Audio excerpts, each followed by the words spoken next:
Hello, and welcome to another episode of No Small Rolls, a D&D podcast where there are no small rolls, but we're spiraling downwards. Into darkness. I'm David Knight, your Dungeon Master, and I'm joined by a Shapeshifter and a Shadow Spawn, but I can't see anyone else. Boo! Oh my gosh. We're invisible! Boo! I'm Gus. No, I'm Gus! No, I'm Gus! Well, say hi, everybody. Gus. Hello. Hi, everybody. My name Hello, is Gus. Lady Tula Delaval. Lady Gus. Guys, it's episode 69.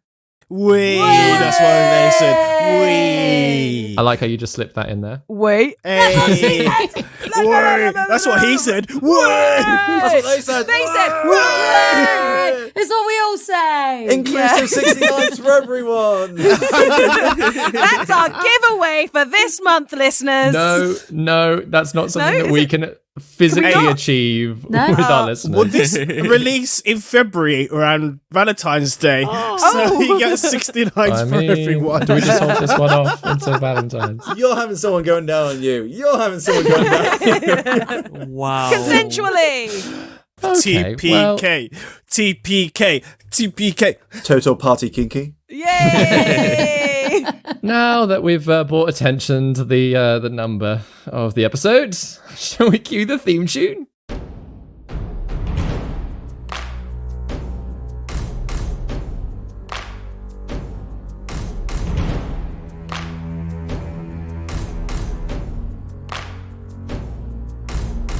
Prepare your party of players and polyhedral dice. Your tragic backstory better be worth the sacrifice. Seize your sheets and D20.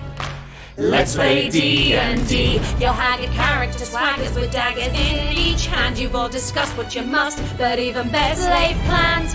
Take a turn when checks are missed. Roll initiative. Brandish your blades. Don't fail your saves. No risk too great, no choice to roll. This is your story. No guts, no glory. Confront your fate with every roll. Every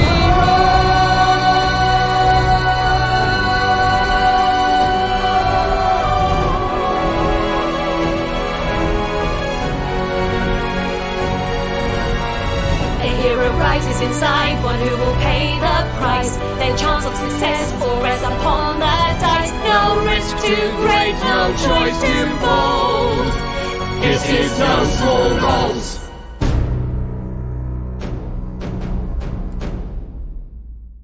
So, faced with an Arcanist holding the Amulet of Access that would allow you to head beneath Chargelt Hall and a Shapeshifter polymorphed into a slug, the invisible Fatemarked Five prepared themselves for a fight. The snatch and grab that followed was chaotic, with the Arcanist flailing about trying to hit the invisible targets. Whilst Gaius hit them with a fairy fire, Juna flung a poisonous chromatic orb, Enkidu summoned a demonic shadow spawn, and Orryn and Gwendellyn managed to get the amulet free. Thank you so much for including Orryn in that. Like Orryn did nothing for that. He tried. With the Arcanist letting off a fireball, Juna's hold over the polymorph spell slipped, returning the shapeshifter to their form as Petra Granius. The Arcanist rushed to help them, only to take their blade in the neck and be decapitated. The fake Petra attempted to negotiate a truce, but suspicious and cautious, Enkidu sliced their hand and held them still with his new shadowy friend. Knowing it was only minutes before Arcanists descended on them, the party rushed downstairs, through the floor of the basement and into a spiraling staircase that stretched ever downward. And that's where we're going to pick it up. So, yeah, you're all rushing down into this sort of spiraling space that seems to go on into the darkness below. And the stairs are lit themselves. As you've looked over the edge a little bit, you can see, it's interesting, almost like small pockets of light, which you can assume are either from doorways or from signs that there are doorways further down. What are you all doing? David, Yes? are these stairs magical in some way? The stairs themselves? Yeah. You've still got Detect Magic up, don't you? Still got it up for for a another. couple minutes. I've still got the detect It's magic all up been very- for looking at Grace, and Grace is giggling. You said you had it up, and I didn't know, say I where. Hey. I was trying to be I'll go back. good. You were doing so good. So yes, detect magic is still up for another about 5 minutes or so, I think.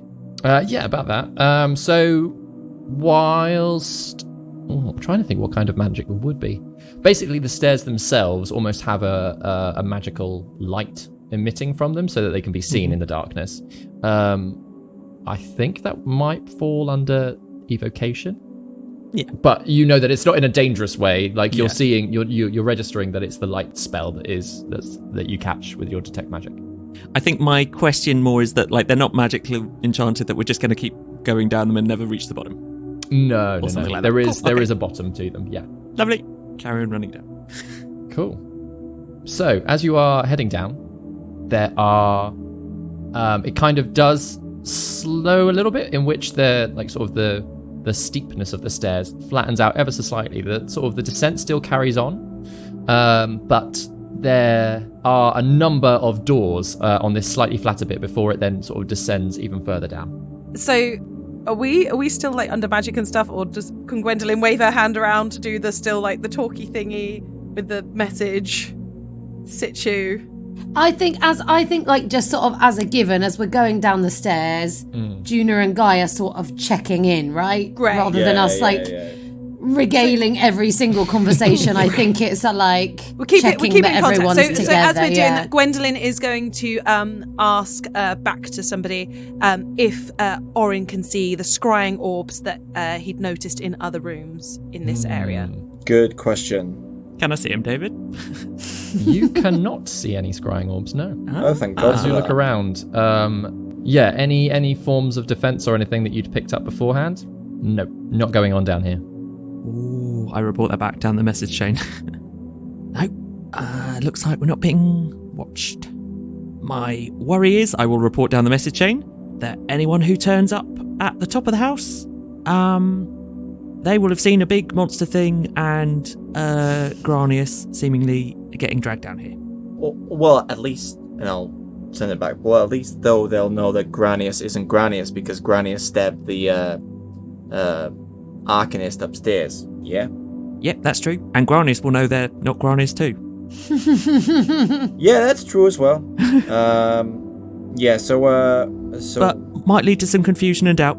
yeah. Where do you think they would keep someone who they definitely want to keep safe and tucked away?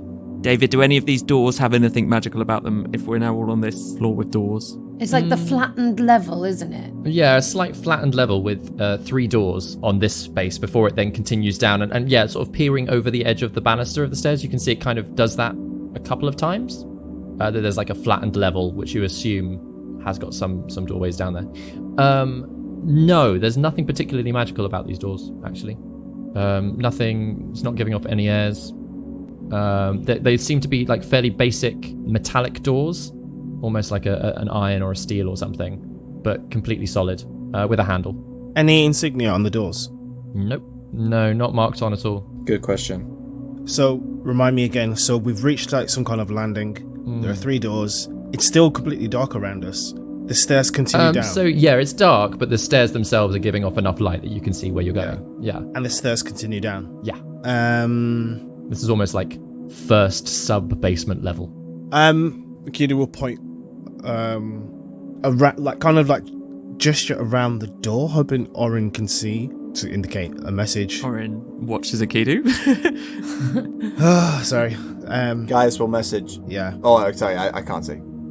Double hand squeeze. No, I think there's this. I think there's Yeah, this there's a message. system. Sort Yeah, of yeah, stuff it will get going on. tiring. Wave, it gets past Yeah. us. Yeah, So once someone yeah. messages me, I'll ask, is there any kind of trap around the door? Any divination around the door? Any trap? Orryn shakes his head and then realises he can't reply and then replies up the chain. No magic on the doors. No magic on the doors. No magic on the doors. No magic on the doors. Enkidu opens the middle door.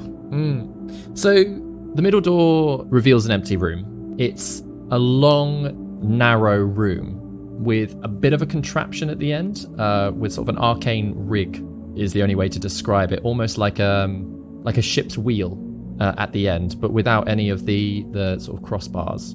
but like around the outside, it's still got those like points out as if it were It's a spoked wheel. a spoked wheel. Yeah. But there's also like almost like arcane controls in front of it as well. A little plinth with a desk almost with runes and markings all over it at the far end. Fuck. Fuck me. We don't have time to explore all this. This is like an Orryn honeypot. Yeah. I mean, leave the shadow spawn outside with the faceless footman. Go and investigate it. Like, just look at it. Don't touch anything. Yeah. Make an investigation check. My favorite. Oh, natural 18. So that's a 17. Sure. Can I be helping him with this, David? Because he's invisible. It's You're it's harder to tell. Yeah, that's fair. Yeah. But having a quick look at it, Enkidu, you can tell that it's first of all, it's not active, but that it looks like some kind of holding device. With the little arcane knowledge that you have, you realize that you could basically hold a person in this circle, in this wheel, using the arcane dials. How big is the wheel again? It's like it's big. It like takes up the far end of the room, sort of like formed almost like a spoked ship's wheel, without the bars across the middle. Big enough that someone could, like that Da Vinci diagram. Yeah. Exactly. Yeah, and it's made of a sort of a stony material as well. You can't quite identify the stone, but it's almost like a solid, smooth stone structure. Could I reasonably deduct that this is potentially like a holding cell? Exactly. Yeah. Yeah. I will leave the room. During that time, Gwendolyn will have been opening another door. Yep. Which one? The left or the right? Always left. Always left. As you open that one, first of all, there is a small glow. I say a small glow. There is a glow from inside as you crack the door open, which wasn't from the middle door. Are you continuing to open the door? I think if she's seeing a glow, she's kind of freezing in her spot and looking out, hoping that Orryn is watching. Orryn's watching. Yeah, everybody outside on that little bit of landing will have seen this sort of white bluish glow coming from within. White bluish glow. Yeah, just that it's like sort of quite bright. Okay. But with like a blue tint to it. She'll get a floating message from Juna or Guy and be like, should I proceed? Should I proceed? Should I proceed? To Orryn. Up the message line. David, just now that we've clocked that one's slightly glowing, is the other door that hasn't been opened yet also slightly glowing? I was going to say Juna would have opened, like, sort of at the same time, opened the door that's not open. As Juna opens the one on the right, she basically sees exactly what Enkidu sees. Another duplicate of that. Like a long narrow room with this contraption at the end, but nothing in it, not activated. I feel like Orryn will have replied up the message chain to, like, Gwen, go for it. She opens it. He's wondering if this has got someone in, which might be what we're looking for. And then I think, like, we sort of gather by that door, right? I'm like, I think Juna, knowing what's going to go, like, is going to go and stand by where, well, loosely. Cool. He's written something down! I was just checking the time on how much time you've got left. Oh, yeah. And you've got about, we'll say, 40 seconds before your undetectableness runs out. That's okay, because there's no way of detecting us in here, and no one knows we're here. Exactly. David, quick question. Yeah. Do these doors have keyholes in them? No, they don't. And actually, yeah, you've had no trouble just turning the handle and them opening. That wasn't my worry. Oh, okay. Oh! Oh, shit. So as you push the door even further open, Yep. the door swings open, and there, suspended, sort of bare chest out, again, Vitruvian Man style, held in the middle of this circle with this glowing blue energy activated around him, is Pellegrini. Rings in the middle of a ring. Rings in the middle of the ring. And he is the Lord of the Ring. Of power. Across his chest, there are lots of dark scars, which you can only assume have come from some kind of magical Torture. Yeah, for want of a better word. And he can't even his head isn't as held in as the rest of his body is sort of suspended there.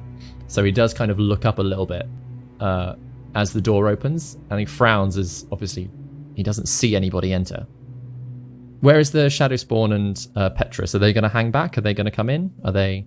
They're hanging back. Or would they be able to see Pedigree from outside the door? From outside the door, yeah, you all can. Fuck. So, but it's whether or not they like even come into view of the doorway. No, I'd command them to hang back. I don't want the faceless footman to catch a glimpse. Okay. Cool. So, yeah, Pellegrini is just suspended there. Juna messages, we're doing this, yes? We have no choice. We're out of time. What is this? What's the this we're doing? Bonbons or questions, I guess, are our options. Questions first? Can we even get him out of that thing? Yeah, Orryn is gonna head over to the contraption and start seeing if he can figure out how you would release someone and if it is possible. Make an Arcana check. Also, David, question, how long do we think it would take for us to get out from here? Like back up and out the front of the house? A couple of minutes, I'll say. So we're already screwed. Yeah, David, while they're doing this, I'm gonna just do a bit body percussion to inspire Gwen. And then Gaius just like gonna trust them to do that while he's looking around for a keyhole in any door. Very good. Ooh, okay. So yeah, Gaius, first of all, yeah, on the 3 that you can see on this first floor, no, there's no keyhole. There's no keyhole within the room either. Are you going to head further down to keep looking? Yeah, I am. Okay, cool. But yeah, that's what Guy's going to occupy himself with whilst they are doing that. Nice. So yeah, you kind of wander off down to the next floor. Orryn? Yeah, so... What was your Arcana check? It's a 21, but I'm going to flash a genius hit to a 26 because it's important. Oh, amazing. Of course you are. Yeah, so you're having a close look at this table, and actually, yeah, it's not overly complicated. The runes and the arcane symbols on it. You figure out like the on-off switch pretty quickly. As you're looking at the rest of the diagrams, you realize that this can be used to get information out of the person that's strapped up. Ooh. Whether or not that's through inflicting some bits of pain, whether or not that's forcing them to talk in certain ways. Like you can almost see that it's kind of it's got an inbuilt like zone of truth. It's got inbuilt spells that you can activate, but assumedly at the cost of hurting the person in the contraption. Oh. Ooh. Yeah, I feel like Orryn feels like we should be trying to get answers, but feels like this table is not the way to do it. Yeah, I think, as soon as we've kind of got in there, Gwendolyn will be kind of looking at Juna like, kind of shrugging, almost like, shall we be getting answers now? Yeah. Juna's going to cast Zone of Truth and Detect Thoughts. Yeah, what save do they need? Well, a great double team. It's a 15-foot radius sphere. Is there a way I can get both the Faceless Footman and Pedigree within that zone? No, mate, they're outside. Yeah, the shapeshifter's outside. Okay, well, I'll do it so that Pedigree's sort of in the far end of it. So if we want to bring the footman in, there's sort of space on the other side. Side note, if there's been messaging back and forward, Orryn will have messaged back up the chain that he thinks he can get Pellegrini out without too much difficulty, but Orryn has neglected to mention that this can be used to extract information. Very nice. Okay. So, yeah, what save does Pellegrini have to make for Zone of Truth? Pellegrini has to make a wisdom saving throw, please. That is a 17. Yeah, he succeeds.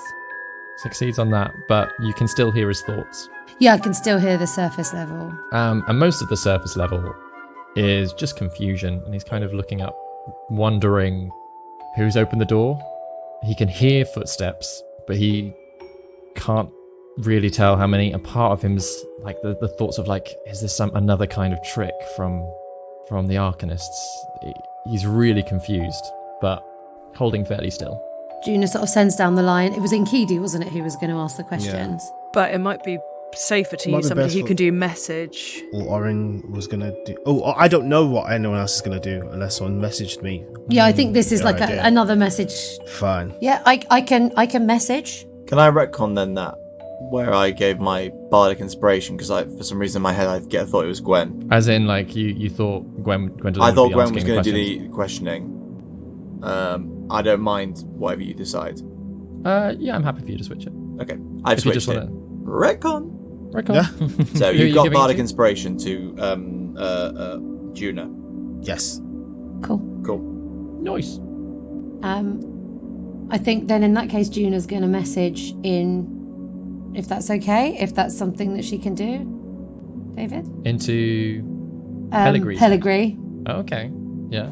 Having responded to Gwen, I'm going to Mm. do this because obviously time is of the essence for conversations. So she's like, yeah, let's just do it. Yeah. And so she first of all messages in saying, Pellegrini, we don't want to hurt you, but we've got some questions for you, and just sort of goes in on the questions and to see what he answers. So she says, we saw you with a henge key. Where is it and what does it do? It is an interesting experience, especially for you, Juna, because you are both hearing his answer and hearing his thoughts at the same time. So there is a kind of like, almost like feedback or like layering up of his voice that you're not instantly sure of which is which. But he responds saying, where did you see me with the henge key? Where are you from before? And what you then get, like, image-wise, almost as you're trying to, like, as you're listening to his surface thoughts, are him with it wrapped up in the basement, where you first seen him. He's putting it into a chest, and then you kind of see these quick flashes of images of him, like, casting a spell using one of the rings to just teleport the entire chest and a whole bunch of other things away.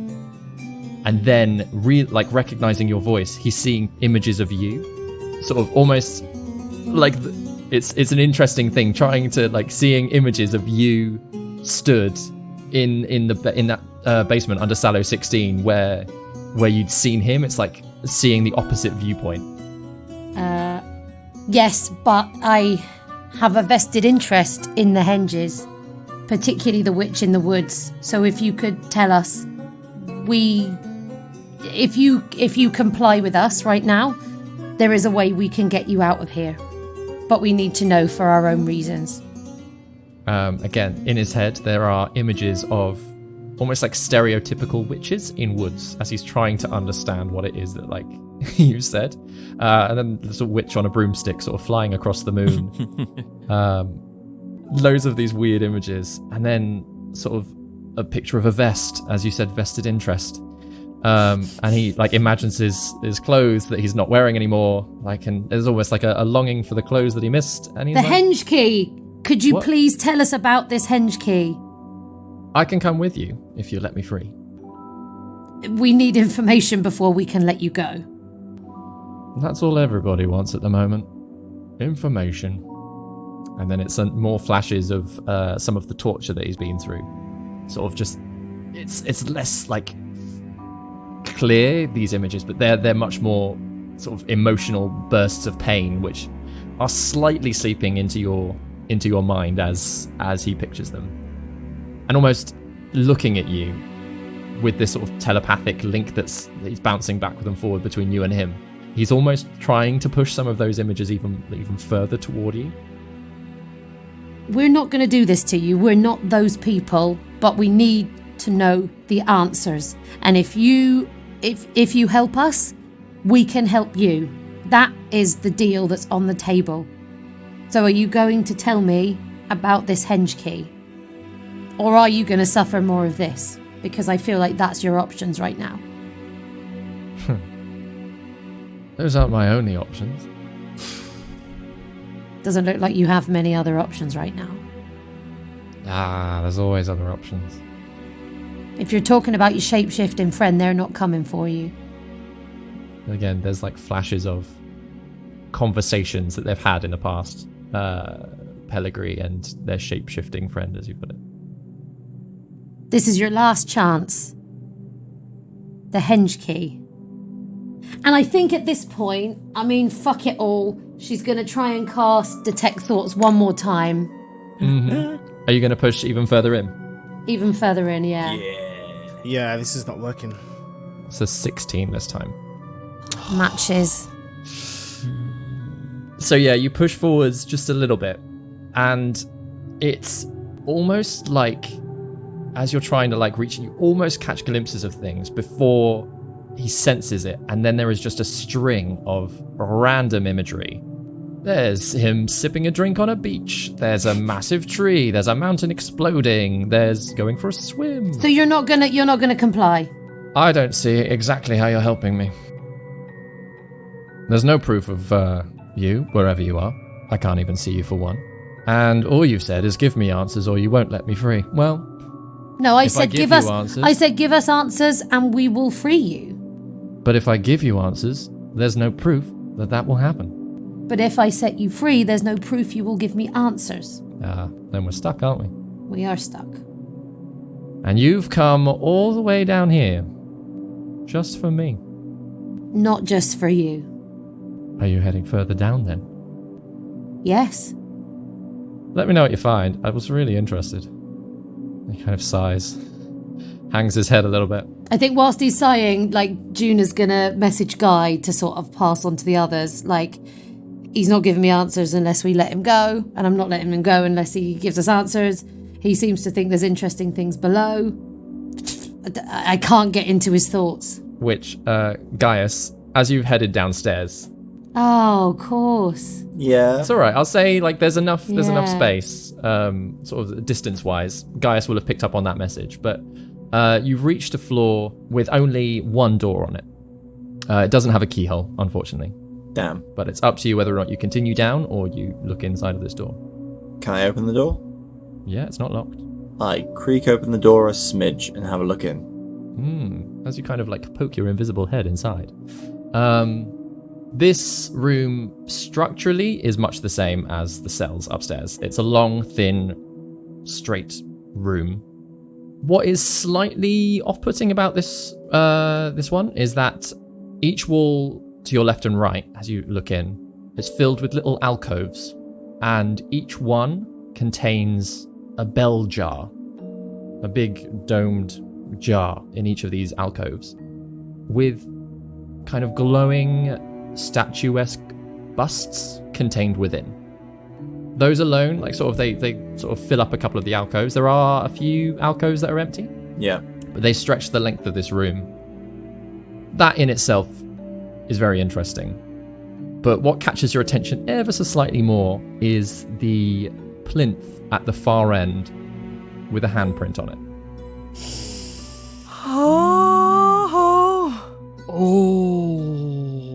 Just remind me, gang, what's that? That is the messaging mirrors that we saw in Kral's tower. I thought we were going to see that. I thought so. What does it appear to be cracked? Nope. The plinth it looks fine. If anything, it looks in a better condition than the one that you saw at Kral's. It's in use. To be clear as well, there was the one the ones in Kral's place there was one that was cracked, one that said but that was after. It's only I think that was after once you we put your hand on it. Yeah. Mirrors after someone's put their hand on the plinth. Yeah. So we put our hand on the plinth, and then it took a countdown. Took us to a thing, and they did a countdown, didn't it? Yeah. Right. I see. So, and then the mirrors were in front once the countdown had finished. As you're stood looking at these row of glowing busts and this plinth at the end, that's when Juna's message comes through. Okay. Guy will like snap his head back up and go, okay, I am not familiar. I'm prioritizing a keyhole. We need an exit strategy. So he'll close the door quietly and he'll go down further just to see if there's anything further. He'll only go one further level just to see for a keyhole, and then he'll come back up to the group. Cool. The next floor down, again, there's no keyhole, but there is another single door. He'll poke his head in just to have a look. This one is not a long corridor type room. This one is actually much wider. Very big, probably about 80 feet by 80 feet. Big space. It's lit with sort of lanterns around the edge. And in the middle of the room, there is a circle of obelisks. Sort of 5, 6 different obelisk structures. Not that high. They probably come up to your shoulder. Fuck's sake. And in the center of, like, sort of the floor connecting these obelisks is all arcane runes and patterns. And in the center of that is a table with another one of these glass bell jars. But this one's empty, sort of perched on it. And there isn't any further stairs going down. Oh, the stairs continue downwards even beyond that. Oh, God, that's tempting. But I feel like I would be wasting time. I'll go back up. Mm-hmm. And as I go back up, like, one further level, I will, like, message towards, like, Juna will be busy, I assume, so I'll point to, like, Orryn. Mm-hmm. Hoping that he will get my message of, like, just relaying, like, first level down, there's something similar to Kral's tower. Second level down, there is a weird obelisk and a table with a bell jar. No keyholes yet. Can Orryn reply, do they look like the henge key? Did they look like the henge key, David? I don't know if Gaius has ever seen it. Oh. But, I mean, from description at least, no, it doesn't. That was much more of a rod thing, as Orryn described it. Whereas these are pretty solid structures, little obelisks.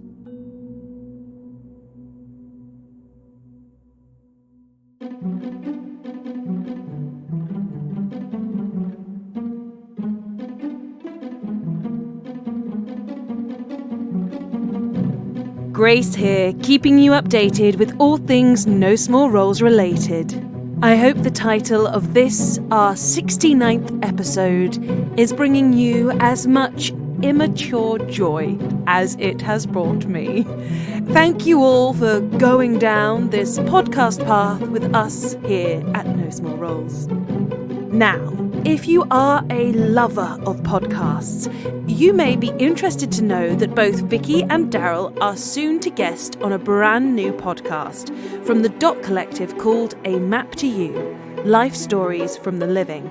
The Dot Collective is a registered charity and professional theatre company that creates and provides theatre for those living in care, particularly but not exclusively for those living with dementia. The Dot Collective really is a fantastic company that makes incredible work, and many of us at No Small Roles have had the pleasure to take part over the years, so we would particularly love it if you would go and give this new show a listen. In other news, like theatre news, Ben is still touring America with dragons and mythical beasts, so US listeners, don't miss your chance to see him in this enchanting family show. And the theatre company you hear us talk about quite often, Open Bar, also has some exciting developments in the pipeline, so make sure you're following them on @WeAreOpenBar on all the social media. Of course, you can contact us on social media at No Small Roles on Twitter and Instagram, search No Small Roles on Facebook, and join our Discord server to chat with us, the superfans, and of course your fellow crumpets. We'd also really appreciate it if you would drop us a review on iTunes and places like Podchaser. I know I say this all the time, but it really does make a difference in helping us to grow the podcast. And hey, if you've reviewed us already in the past, why not screenshot it and share it on social media so more people get to see your lovely reviews, and we love to see them again and again. And depending on where you're listening in the world, there is a chance that we may not have even seen your review because, for example, we don't get to see what gets reviewed on Australian iTunes, etc. So do screenshot it, even if you're writing us a new review, screenshot it, share it on social media so that more people can just see how much you love No Small Roles. And don't forget, you can rate us on Spotify. That's all from me for now. Let's take you back below Chargelt Hall.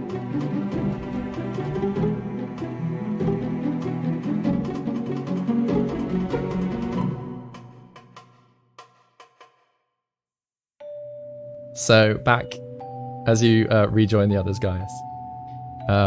How's the negotiation going? Side note, DM, I'd like to start doing something while negotiation continues. Okay, what are you doing? But you carry on with this if you want, and then I'll explain what I'm doing in a minute. Okay. Doesn't make me nervous. Yeah, Juna, he's just throwing, as you're listening to his thoughts, he's throwing as much chaos and random at you as he can. Oh, do I try one more time? Your call, Batman. We're about to be besieged. What would Juna do? She just... let's do it one more time. I mean, she is going through the spell slots, but we need to do this. Yeah. That, if you, go for another detect thoughts, was a 13. Finally. Third time lucky. Let's go. Let's go. Come on. Yeah. As you are fighting through all of these random images, you kind of, push even further. And you almost land in it's an odd space within his thoughts. It's kind of like, it's much emptier. You can still feel some of those random chaotic energies sort of pushing in around you, but then there's just this little moment of silence for your own brain, which is quite nice. What are you looking for? I am looking for anything to do with henges. If I was like Googling his brain, it would be henge key, then henges would be like top of the list. They were top of our questions, weren't they? Yeah. It's like, it's where is the henge key? What does it do? What do the henges do? And what do you plan to do with the key? Are like those first initial questions. She's searching for those in that order. So whatever she can find in that order. Amazing. So the images that start coming out and like the knowledge of henges does start almost like forming around you in a kind of little henge itself. These sort of images and dancing things, and you're catching bits of discussion where somebody's telling him that the Hex have managed to get their hands on something. He seems excited about that. You're seeing some of the agreements and the reaching out to the Hex that he's been having, the actual transaction, and how much it has cost to acquire this rod, this henge key. It's sort of a good 10,000 gold pieces that they've paid for. Whoa. Seems cheap. It's a hefty amount of money. You can almost see an image of a map at one point, and drifting in amongst the towns and the cities of the Fields of Valor, you start seeing a location start to be pinpointed near the Torbear Bog. Torbear Bog. Yeah. You've never actually been there yourself. It seems to be out of the way slightly between a couple of smaller villages, but like then you get a very definite look at a map of this location, with a sort of circled, and like you're seeing then like a henge almost rising out of the map. Then books, like there's loads of like reading that's sort of coming through his own memory, along with a whole other a bunch of voices that are explaining that the henge key allows you to open it. Oh, fuck me. There is like sort of Orcosian writing that he's having trouble deciphering, but it's both regarded as a weapon and a key. The henge or the henge key, sorry. The henge key. The henge key is being referred to, it, like in different writings, is referred to as a weapon, as in some instances, as a key in others. And do I only get this through his understanding of Orcosian? Exactly, yeah. And what he's been told. I wouldn't be able to understand more as I speak Orcosian. No, this is kind of his thoughts and his understanding of it, yeah. But yeah, you kind of get this flood of information. Is there anything else that you're looking for? So the Torbear Bog, do I get the impression that that's where a henge is, or where the key is, or do I not know? You get the impression that that's where a henge is, and that's where he had intended to take the key. As you then start, looking at where the key actually is, there is a feeling of chaos. That something seems to be interrupting that, even in his own thoughts. He knows he sent it through a ring. He knows he has teleported it to his friends, to other children of Havoc. But then as you kind of try to press in further as to where exactly, he doesn't even have a full understanding of it. So he only knows it's gone with other children of havoc. Yeah, he knows it's safe with his friends, but essentially he's gone with this entire clearing out system that they had an air of send it where you can and don't think about it so that nobody knows. A bit of chaos even in the organization. Yeah. Oh shit. Deliberate chaos even in the structure of the organisation. And with him sort of, I mean, tell me when I have to stop. Oh, I'll let you go with something else. Yeah, give me one more. So I think with all of this, it's gone with a child of havoc.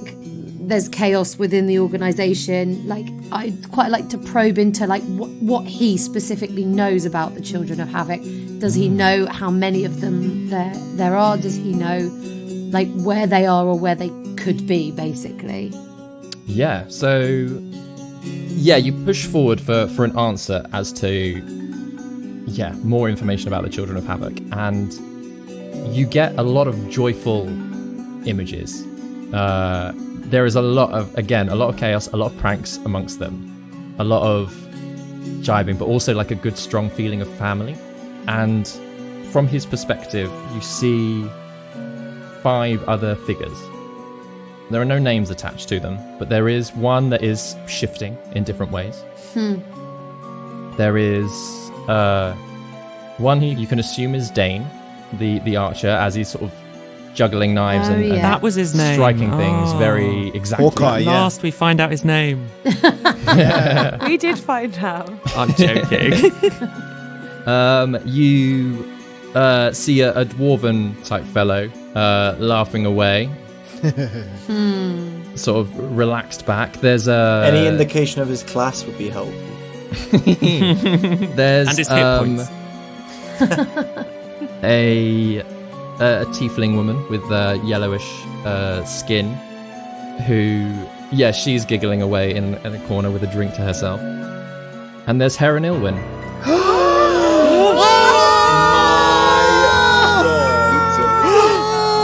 What?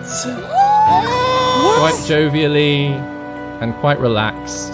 No! Sitting and looking at his friends. No! Guys, we are the grandchildren of havoc. We're alive. Oh well then, fuck it. We can go through the door. Into his house.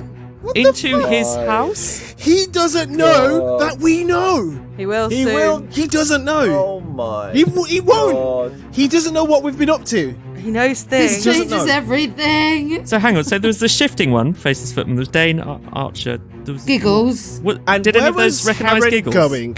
Where was Herren going on business? Giggles was the laughing one, right? Yeah. The tiefling. dwarven- The one that me and the Tiefling tiefling. woman. yeah, tiefling woman. We had one safety corner in this world, Herren's and you got just the fucking- pulled the rug under us. Oh. Oh, I wonder if Giggles' real name is Liana. Oh. Herren might have the key. Who's Liana? That was that the name. random name that I heard. That Gwen overheard when she went through the door one night to leave a beer for Nurum. Nurum, thank you. I said the name earlier and forgot it. I knew Nurum was dodgy from the start. Maybe Nurum knows nothing. Maybe Nurum's an innocent. No, he's the first to die. He's on the list. Him and his Oh potatoes. god. I have so many questions now. So many Goodness. questions. Oh my god, mind But blown. we don't know this. Only Juna knows currently. Only Juna knows this. Yeah, sorry. Orryn, you see Juna Sorry. take a very sharp breath. Yeah. I think Juna does an audible Orryn's like- busy and Can I just say that Gwendolyn's been on lookout this whole time? Because it's just FYI. There's a bunch of Arcanists right next to us, just like, oh, hello. Enkidu's blocking. No way, he can't block anything. He's invisible. You can see right through him. But yeah, Faceless Footman's on the other side of the door. And with that last piece of information there, Juna, you almost recoil out of his thoughts. Damn freaking straight. Oh my god. Oh my god. That is a chunky piece of lore right there. my Oh my goodness. That is a cornerstone of our Faceless whole campaign. Footman, Dane, Giggles, and Herren Ilwyn, and a mysterious dwarf. Ooh. Delicious. Nom, nom, nom, nom, nom, Clever nom, nom, man. nom. And now all I want to do is like talk to Kiera about it all. No, he's forbidden. Yeah. I mean, Oh it makes my total God. sense for like him being like, "Oh, I want to see and what is going on with the consortium and what's going on Yeah. there and blah blah blah and stuff like that." Should we play this through and have Yeah. this Yes. chat? Yes. Let's yes. keep playing the game, everybody. Yeah. Play the game. And I've just turned up, just like, and like invisible, not seeing anyone, just been like, I assume everyone is doing their thing. Juna. My Oh butt my hurts. God. My butt I think really first hurts. of all, like a sassy fucking bitch, just sort of like messages to Pellegrini, thank you, and just 'cause You're welcome. she really hates him. And then what does she even say to the others now in the middle of this? I think she says lots of this. So this is to Guy first of all. Lots of information. 5 children of havoc. Faceless footman, Dane, dwarf, giggles, and heron. Gaius responds back immediately to Juna. Wait, our heron? Yep. And then I think like she's like, we need to let the others know. So it's almost like just trying to like get the messages out as quickly as possible. Mm-hmm. Okay. Hear lots of gasps around the place. Because that's just to note, detect thoughts takes a minute of like thinking. Oh. about it, right? Which means that you are now out of time. Yeah. Your magical immunity, as it were, is over. Mm-hmm. I'm just gonna roll something. Sorry, bear with me. Yeah, no, I was safe.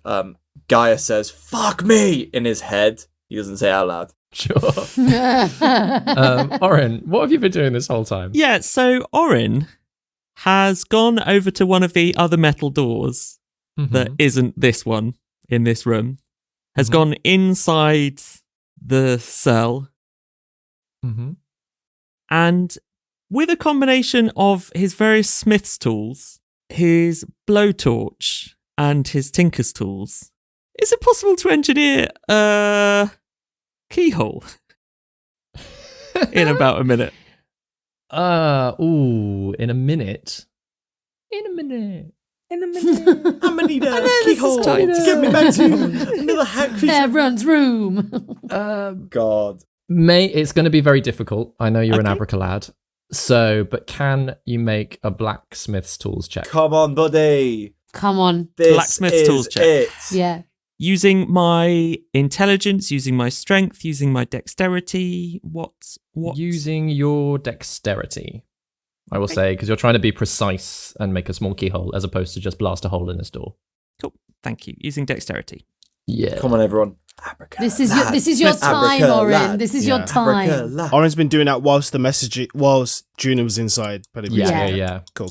So yeah, a bit of overlap. Yeah. Ben, if you let me Yes. know, I could have given you some bardic Bardic inspiration here inspiration. as You were well. downstairs. I know, yeah, that's you were fair. doing your thing. Oh, for flip's sake. No. Make it a 30 at least. Okay, let me just. I mean. You've used Flash of Genius already. No, I can use it 5 times a day.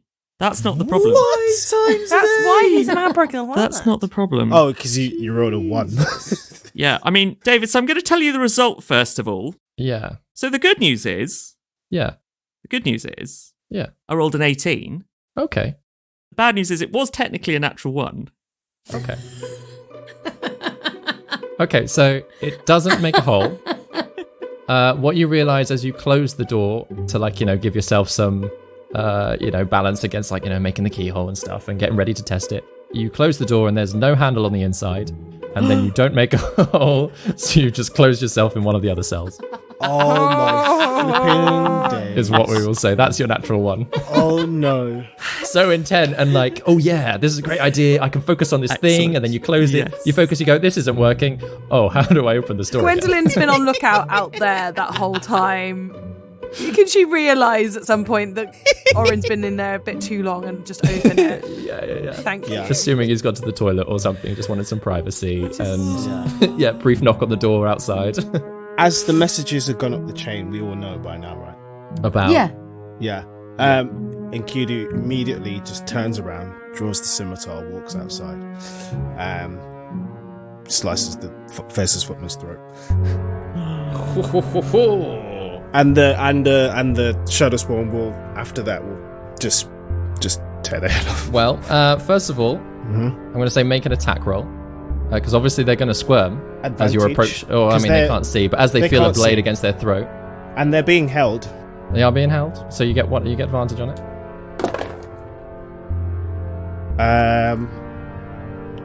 It's high. It's really high. It's 17 plus at least 7. Oh, it's plus 8. So 17 plus 8 is like what, 20. Yeah, it's high. I mean, that's enough. So yeah, you slice their throat.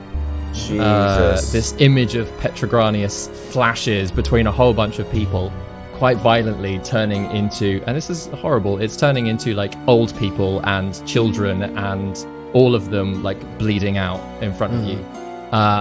It does fall into smaller forms as it kind of is changing the shape. And the Shadow Spawn is trying to keep hold, but with it changing, that's really difficult.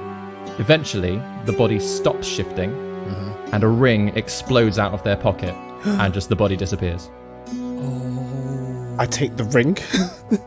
No, the ring's gone with them. The ring's gone with it. Yeah. In the same way that Dane's body had been taken off. They've been Dane. As the Shadow Spawn is like wrestling with them, suddenly this whole body is gone. Because they can be resurrected. Yep. Somewhere else. Yep. But we're never going to tell us what that was. Well, that's one thing out of our... One thing we don't have to worry about carrying around with us. Yep. We need a keyhole. And do we need anything else from... No. Fuck this guy. No, but as in, like, because we are owed information to the one or two members of the consortium. If you mention that on the chat, Orryn will go, I think we've got some intel that they really want to know. Yeah. Yes. Okay, Guy will just be like waving frantically to try and get Orryn's attention, get his attention, and go, Can he see you? Oh, right. what's the thoughts? Like, what's the crack? Are we like trying to bail here, or are we trying to like take him with us? As a question, as obviously you can all be detected now, are you speaking out loud or are you going to continue to message through each other's heads? Oh, yeah. Probably message. At this point, I would say message. We're in the habit of messaging. Yeah, I would immediately Cool. say message because Just voices checking in. can be heard, voices can be matched, voices can be remembered. Yeah. And also Pellegrini can hear if we start talking. Mm-hmm. Yeah. Sure. At the moment, he's only heard Juna's voice in his head. Oh yeah, as at some point there will be a message around, and I think Orryn had the watch, didn't he? So he would have obviously let everyone know 10 minutes is up. Gwendolyn will reply to something that comes her way. Up or down? Guys will message back saying to Gwen, down, more secrets potentially revealed, but less chance of keyholes. Upstairs, more chance of keyholes, but less chance of secrets revealed. David, can just do a little history check. Do we remember seeing keyholes when we were up there? In the doors Good upstairs? question. Yeah. Yeah, you picked one to get into... Of course, great. Pellegrini... Just wanted to double check. Into Petra's, private spaces. Cool. Okay, let's get out of here. Gwendolyn will reply to Gaius and hope that that's what everybody else wants to do. Yeah. Okay. Gaius will relay to everyone, we're leaving. Do we want to take Peregrine with us? Pellegrini. Pedigree? Not Pellegrini. Not particularly. The deal was that he gave us answers and we take him, and he didn't. So I feel like Petra's keeping him here and wants the information that we maybe have. So leave him, unless anyone wants to take him. David, Mm-hmm. if Gwendolyn gets out the magical detection bonbon, does she reckon that we could cut it into 5? And give ourselves a bit of extra cover. You could cut it up, but whether or not it would then ultimately work as much, it could have some other fun effects. She doesn't know enough about magic, it. and she doesn't think it's worth the risk. Yeah, that's up to you. Okay. You don't know what would happen. Whether or not it would give you all 2 minutes, or whether or not it wouldn't work at all. We'd grow an extra leg. Yeah. There's too much going on right now for her to mention it. She's just like, let's get out. Yeah. Okay. Yeah, and none of us know, apart from Guy, what was downstairs, do we? No. Guy messaged Orryn, I think, to say to Okay. Orryn what was down Guy there. messaged Orryn Yeah. saying about nothing to do with Henge Key. Do we think, does anybody think that we should go down there? Yeah, basically, yeah. Are we gonna, because we're never gonna be here again. I know, I'm desperate to go downstairs, but also... We will die. We will down die. Here. If we all go we will get downstairs, trapped. we are bottlenecked and we will die. And there's no doors.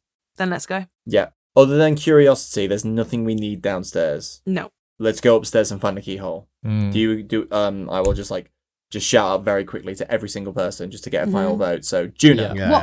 Once we get up there, we can't message. Yeah, okay. anymore. So Juna, down or up? Up. Enkidu. Up, but put the touch machine on before we go. Orryn. Which Enkidu doesn't know about. He doesn't know it's a torture machine. Because Orryn has not told anyone. Okay. Fine. Very deliberately has not told anyone.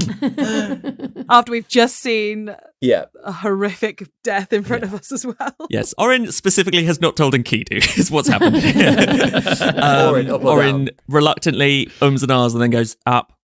And Gwen. Yeah, she's up. Let's bail all. Okay, Let's I go. send the shadow spawn ahead.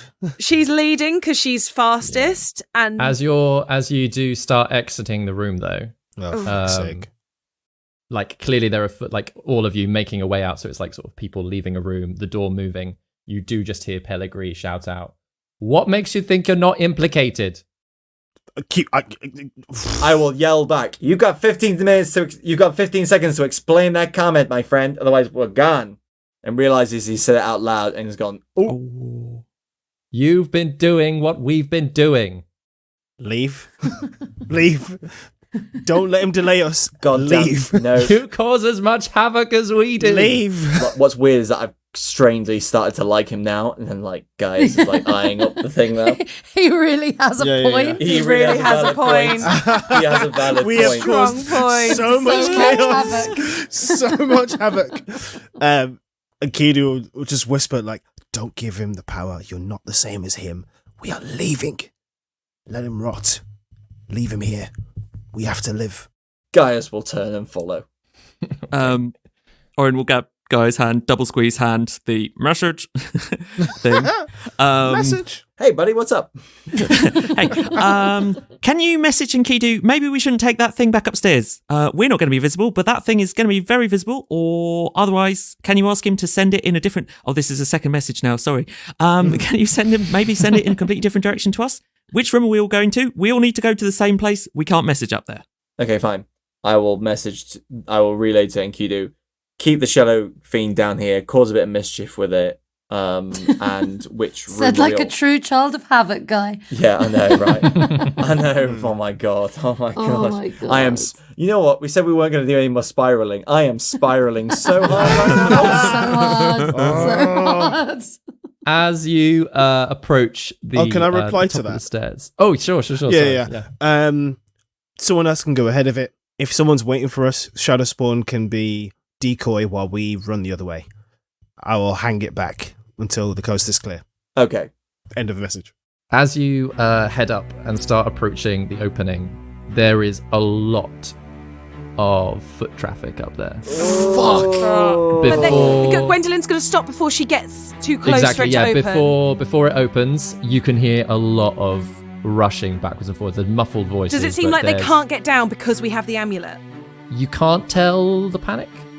You don't know whether or not they can't get down, whether or not they don't know they can get down.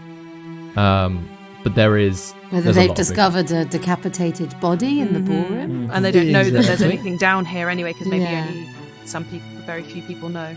Yeah, you can't quite tell. All you know is that there is almost constant moving up and down the stairs around sort of the floor directly above your head. David, Yeah. do we recall this leads up into the basement, doesn't it? And the basement has 6 doors off it. Yeah. Do those doors have keyholes? Some of them do. Oh, boy. Some of them do. But as soon as we open that, people are going to be Buddy, like, we we're don't- there, and there's yeah. going to be something that's going to drop the magic. Do we go down? We don't want to go from a hornet's nest to our secret hideaway. We do not want that. maybe the Our best secret thing for us to- hideaway that belongs to our enemy. Yeah. Exactly. I mean, Our greatest and most powerful enemy. there's a lot of like things to unwind here and unpick. But is the now question to dive deeper into the ant's nest to see if there's another way out? I think so. Potentially. If we spend long enough down here, we might level up and eventually get teleportation spells, and then we can just No leave. time, and Gaius like shakes at Orryn and just like, what do we do? We gotta do something. As soon as we get out there, we're going to be hit with some sort of, like, this is Gwendolyn messaging back to somebody. We're going to get hit with some sort of magic. I should do it in her voice. We're going to get hit with some sort of magic dispelment. Like, if we go out there, we're dead. We are. If we go down, we might be less dead. I like the idea of less dead. Less dead should be our motto.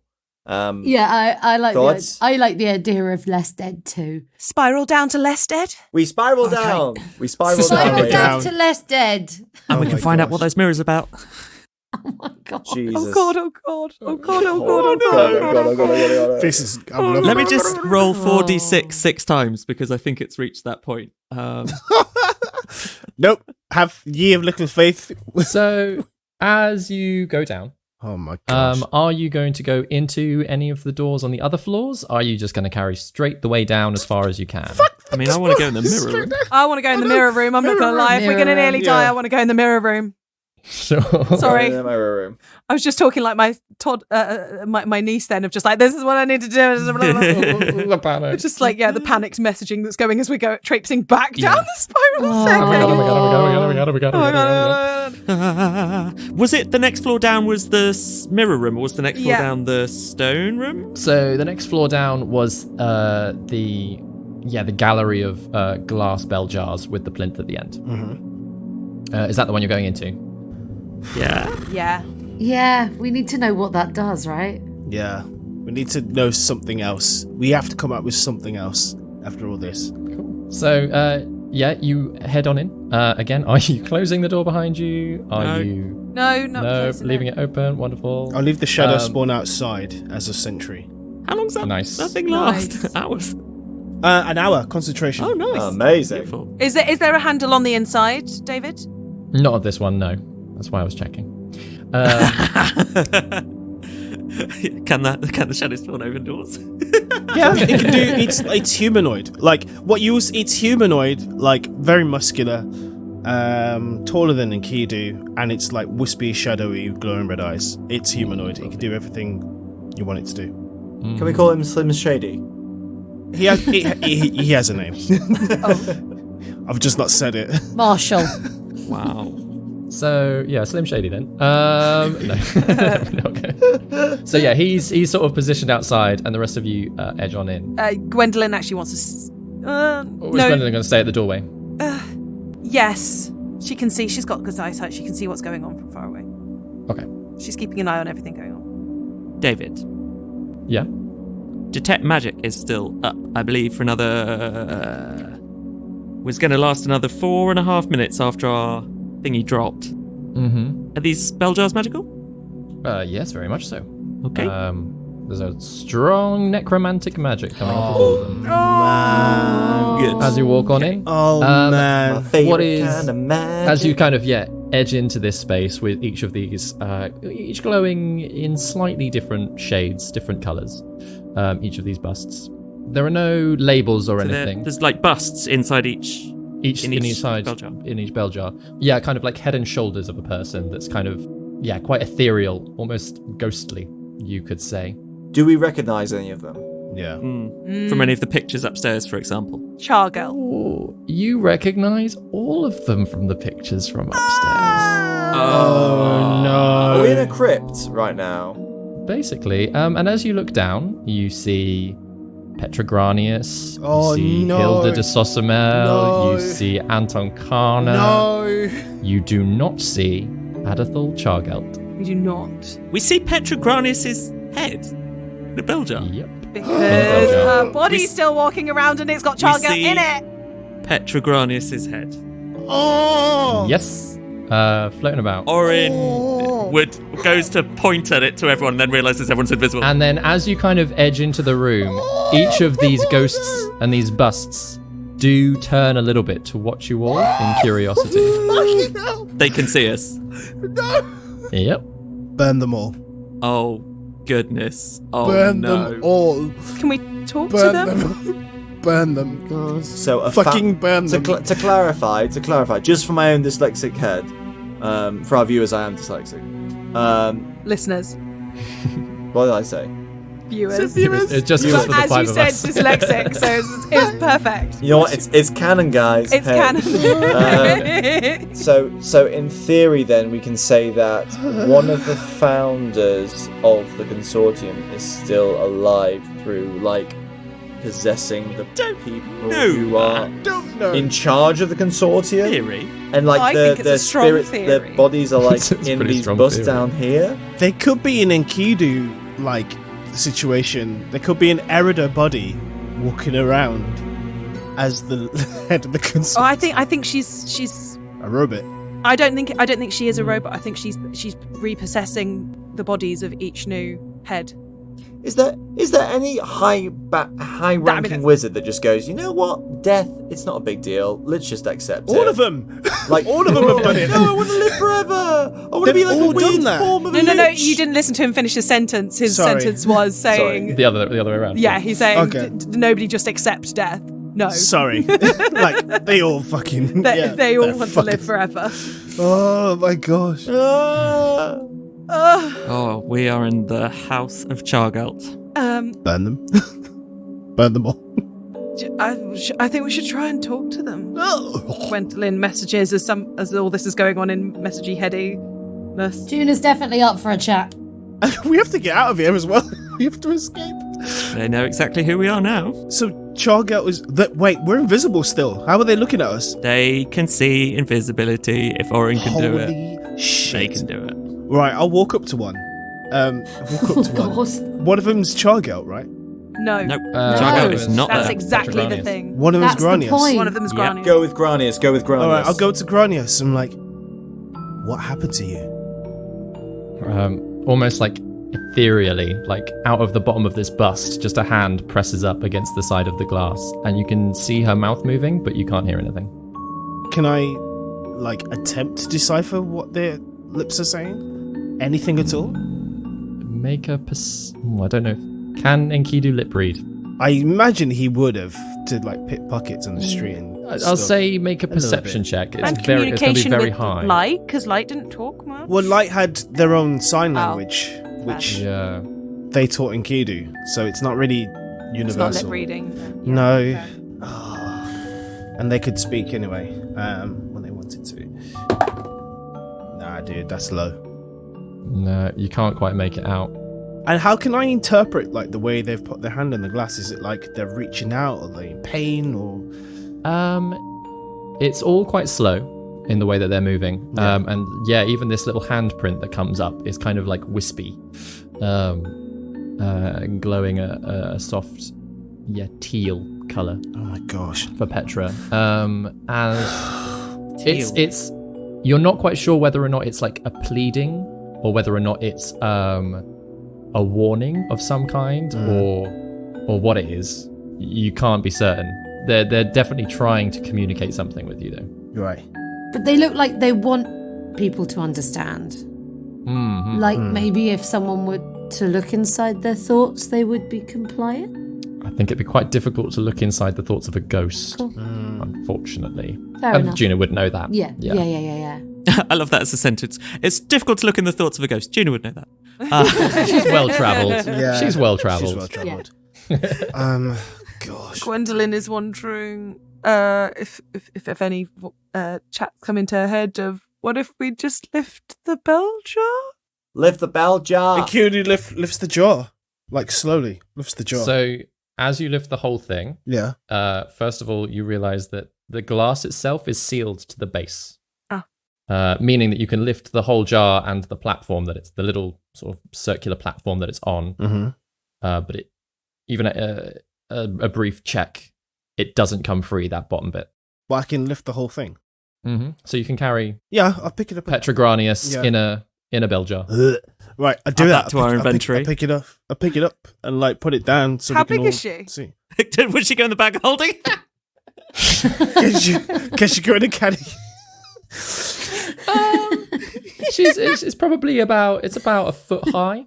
That's not Yeah. very big. It's not very big. It's like a small. It's a little bell jar. A And little it's bell like jar just bust. head and shoulders. Head and shoulders. her. Yeah. David, can she get into the caddy? That's our question. She's probably a little bit big for the caddy, But she's not so huge and heavy. She's really cumbersome. you can't carry her. Exactly. I can't carry her. No. We fit her in a large pocket. I've got a bag. I've got a satchel. Do you? I do. 5,000 Do satchel. you? The Yeah, you DM could put her in a backed me bag. up here. It's a £7,000 satchel. Yeah, no. Do, We put her in a at some satchel. point, if someone messages Orryn will go, do we want to take him? Or take one? Do we want to smash them? Take her. I'm like, Do- yeah, I'm does- on the vibe of take Does up. We've Juna got have little any time. knowledge of this kind of ghost? Like whether they're like dangerous? Make a history check, Juna. Yeah. Oh God, my history. I'll do it kind of along the lines of, folk tales and things that she's learned throughout her time. I'm gonna say she knows nothing. 5. No. There are lots of different stories. Yeah, some ghosts can be quite nice. Yeah. Some ghosts much more aggressive. None of these, even as they're watching you, seem to be acting out in an aggressive way. It's much calmer and much more serene. Though whether or not that's just because they're in bell jars, Yeah. or whether or not, Do they what, look but- happy in the bell jar? Guy will open up his bag and say, and message to Enkidu, who looks like he's holding the bus. Just be like, Yeah. buddy, we ain't got time. If we want to like chat to this person, we can do it on our own time. Oh, wait a Not minute. right Can we now. actually see each other? Oh no, we can't. No, Oh, you we can can't, see the yeah. Well, we bell can see a jar. floating right? bell jar. But We I can see a spoke to it floating out bell loud. jar. Yeah. which takes a good moment to. I'll say the glass of the bell jar starts to turn invisible, and you will see that, but the actual bust doesn't as much. So there is a small glow where Enkidu is stood holding it.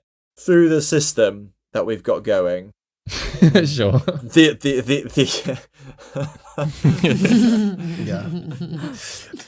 Whatever. Okay. As I'm looking at Petra, I'm like, I will say to her, like, whisper as quietly as I can.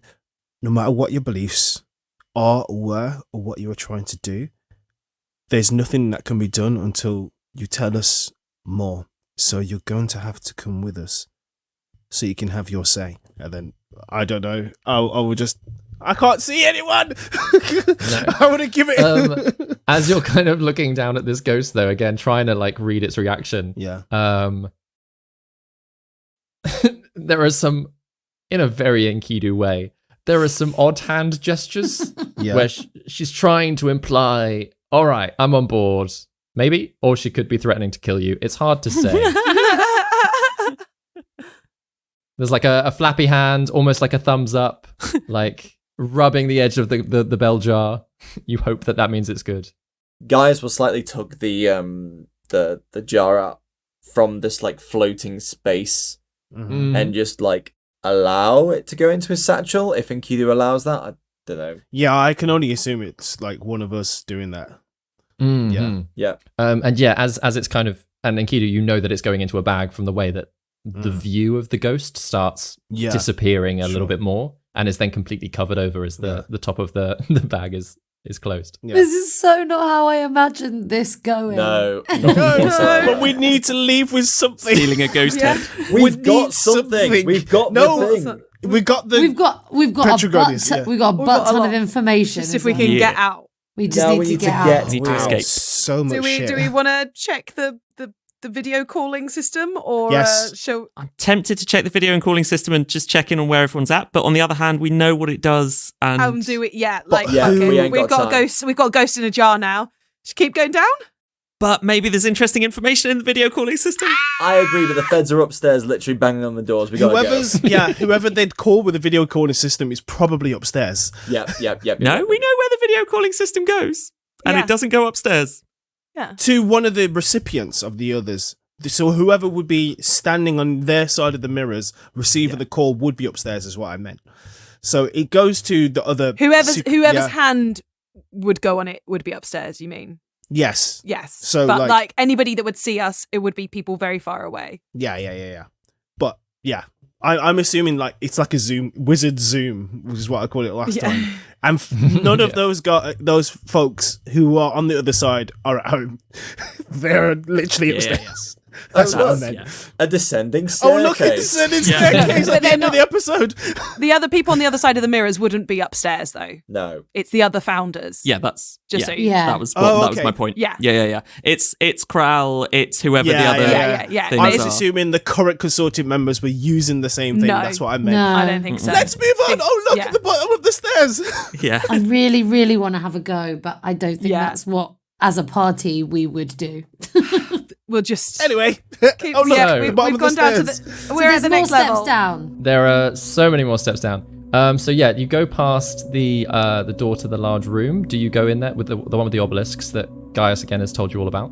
I assume in all of this hurried chat. Yeah. Do you go into it? Do you continue down it? At the very least, Orryn will stick his head in just to see if it's magical. Oh, it's inactive, but it is magical. Yeah, there's a strong necromantic energy going on in there. Especially emanating from these carved stone obelisks. Are the numbers of the obelisks, just quickly, the numbers of the obelisks corresponding with the number of heads in bell jars? No. Oh. No, there's yes, I think I said 6 obelisks around the edge, and then a table in the middle with an empty bell jar, and then arcane runes across the floor between all of the obelisks and the table. Does it look, I mean, who knows, in the same way that Juna knows about talking to ghosts, does Orryn have any inclination in his sort of magical understanding of how things work? Is this some sort of room where you could put a head into a jar and make an undead head jar? Make a quick Arcana check. Because there's an empty jar on the table, there's magical necromantic stones. Orryn is starting to put 2 and 2 together on this one, rightly or wrongly. That would be a 26. 26.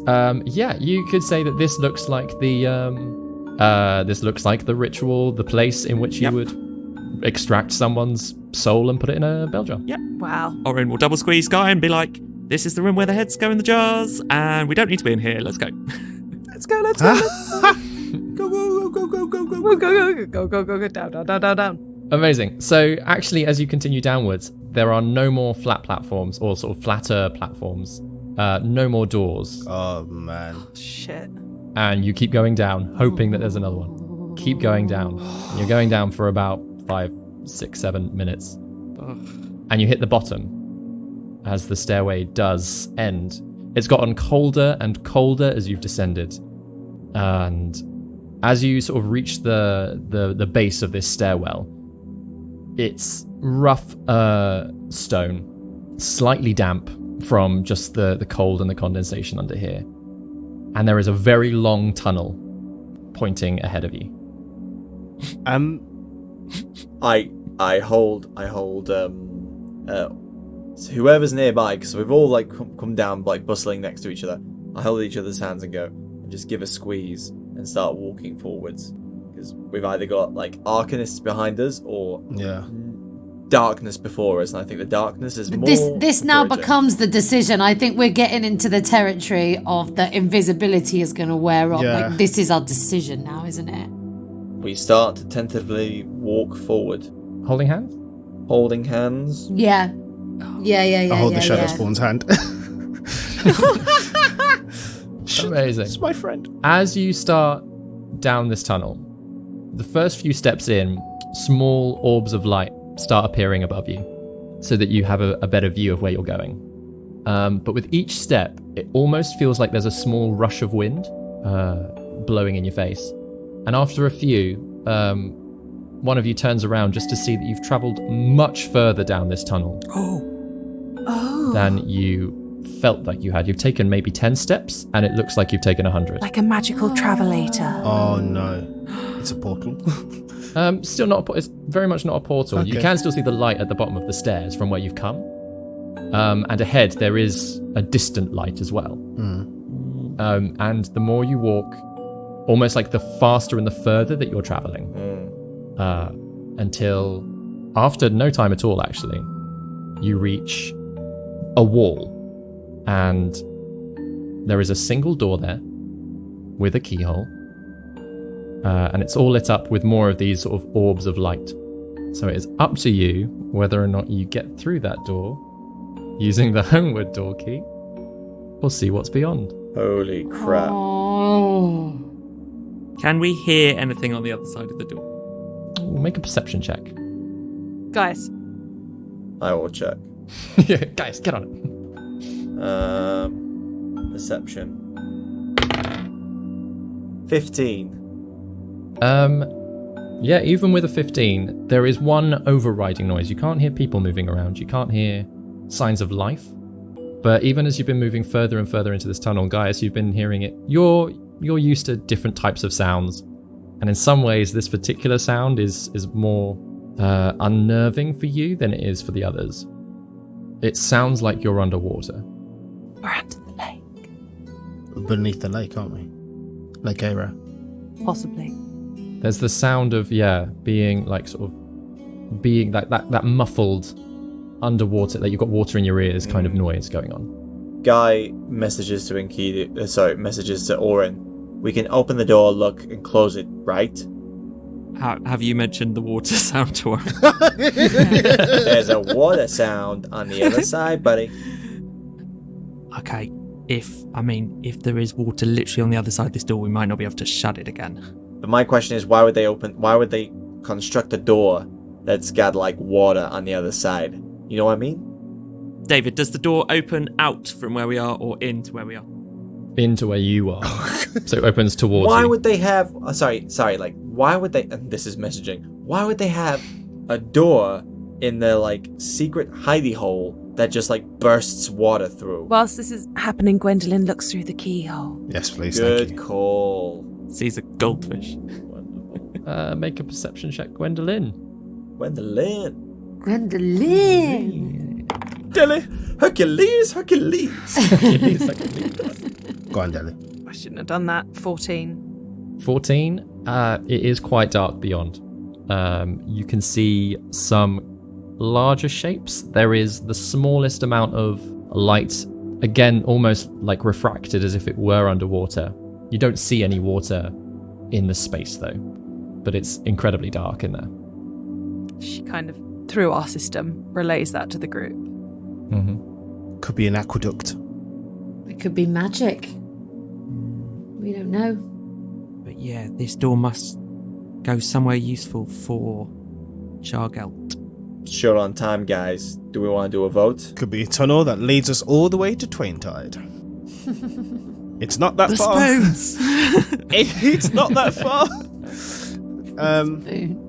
Gwendolyn, through our system, says, I vote we open it. I'm on board with that. I think we should use the homeward door. Orryn, what do you think, buddy? Right now, the homeward door is just taking us back into a different nest of vipers. And away from 300 arcanists ready to put us in gibbets. Guy? There's nothing stopping us from opening and then closing the door. As far as we know. As far as we know. So I think we open the door, assess, close the door, then go, if necessary. Yep. Amen.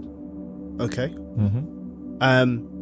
Oh gosh, through the system, Enkidu will propose that he and the Shadow Spawn will open the door so we can have an extra body to close it if, like, there's a force of rushing water coming to meet us. Like it. Nice. Guy stands tactically behind the door. Nice. As you sort of do step forward, whoever it is that steps forward and tries, it is locked. So I mean, whoever wants to try to unlock it first. Of course it is. It's got a keyhole. It's locked. You fucking dickheads. Oh. Who wants to try and open it? I don't mind. Juna messages Orryn. Gwendolyn's already I'll give it picked a lock. Tried to pick a lock today. It's somebody else's turn. Thieves' tools out. Let's give it a go. Thieves' tools out. Crack at it. I need the bathroom so badly right now, but I can't go. I I can't leave. I can't leave. I'm gonna. This is my third flash of genius. Non-natural 20. Yay! Non-natural 20. I will allow it. Yeah. There is a small moment of like, oh, you don't think this is quite a hefty lock, and then click, click, click. It's done. It's ready. Orryn steps back to let Enkidu and the Shadow Spawn open the door. We open the door slowly. So, comfortingly, as you open it, no rushing water. no rushing water filing out. With Enkidu and the Shadow Spawn just behind the door, that leaves the rest of you on Gaius kind of like tucked away as well. Gwendellyn and Orryn with Juna at the front gets a view of a massive cavern, flattened floor, rocky protrusions right around the edge. The ceiling is a massive dome with ripples of water hitting against it. A complete force field almost holding the lake above you at bay. And in the center of the room are 9 standing stones in a circle. As in a henge. And that's where we're going to end the episode. I am so glad we opened this door. Me too.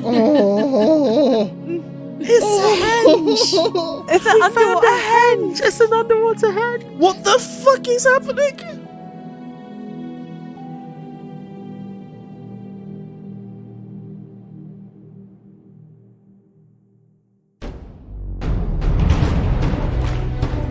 You have been listening to David Knight as your Dungeon Master, Ben Galpin as Orryn, Chris Watts as Gaius, Darrel Bailey as Enkidu, Grace Kelly Miller as Gwendellyn, and Vicky Gaskin as Juna.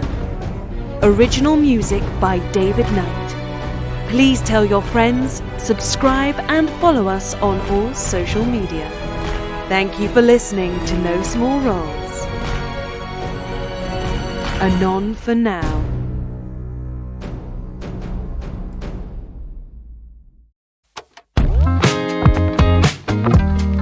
A Map to You, Life Stories from the Living podcast, which is brought to you by The Dot Collective. We want to capture and share as many stories as possible. Throughout the series, we will be getting to know members of dementia social groups in South East London. Each week, we'll join these groups to uncover stories by engaging in conversation and storytelling activities. Hello, I'm Thomas Judd, and I'm going to be presenting this week's episode of the A Map to You podcast. I'm joined by Laura Harling, the artistic director of the Dot Collective. This whole project has been about really getting to know people, about having a load of fun, about taking actors and writers into social situations and having conversations with people that happen to live and care for dementia and finding out what their fond moments of their lives are. One of the first things I noticed about her was that she was wearing an orange lanyard that said, "Everyone has a story." I was living and working in London for the BBC at Bush House as a programme producer for the radio. But my wife, she was living in Burton-on-Trent. Do you know that area? 1960, I think it was, when I was in the National Service. I don't know what to write. So I asked if she wanted to write a story together. She opened up like a flower. We sort of took it away to a more imaginary exercise, but actually the imaginary exercise were memories. And it's obviously a lovely way in which the Dot Collective works in using storytelling and the idea of imagination to draw out people's memories. Absolutely, and their yeah. connection to those memories, which is really lovely. 100%. The one thing that really stuck out to me was the stories of writing letters to his wife. It seemed to be something that was consistent throughout his relationship.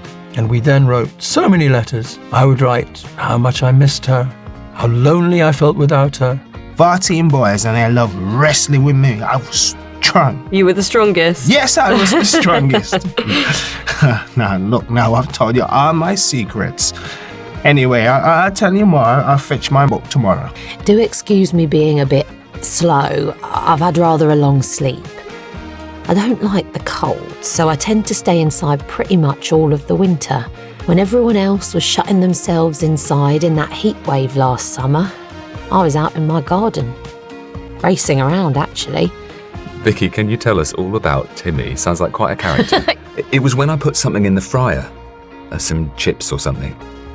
And then, well, I'd forgotten. and didn't think about it at all until I could smell the burning. Our job is to find out those stories, to record them and document them, to put them on this podcast so everyone can hear them, and to also create a lasting memory. I read it back to her. She laughed from the bottom of her lungs. That's good. Everybody else can read that. A Map to You Life Stories from the Living launches with our first episode at 6 p.m. on Tuesday, the 7th of February. For more information on the project and the Dot Collective charity, visit thedotcollective.com.